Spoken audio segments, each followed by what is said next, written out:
how do you come up with proof for the argument in your thesis statement? In this lesson, you will learn how to write the subpoints for your thesis statement by turning the argument into a why question. Let's review a moment.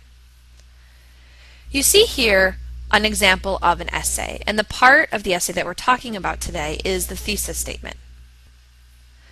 A thesis statement is the part of the essay where the author states his or her opinion about a subject and then lays out the evidence that he or she is going to use to prove that opinion true. They're not actually proving it true in the thesis statement, they're just saying this is how we're going to prove it true.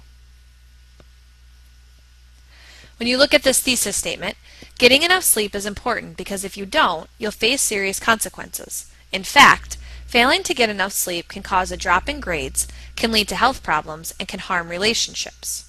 We have an opinion, and we have our evidence or our subpoints. So we've already done a lot of this analysis to get us to this point. We've already figured out our subject, we've already figured out who it is we're writing to, we've already figured out the purpose of what it is we're going to say about this topic, and we've already come up with the claim, and we did that. And the claim is that cell phones should not be allowed in schools for several reasons. So in order to finish this, the first thing we need to do is turn the claim into a why question. Then we're going to give 3 varied answers to that question.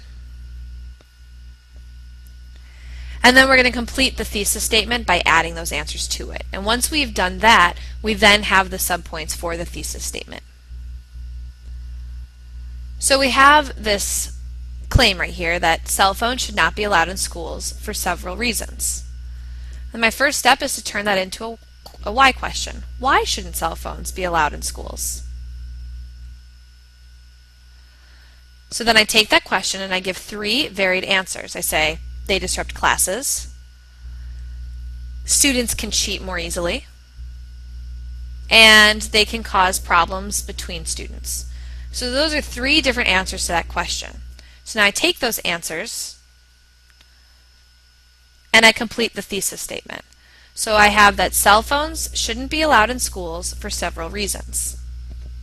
And now I add these answers. Cell phones disrupt classes, they make it easier for students to cheat, and they can cause problems between students.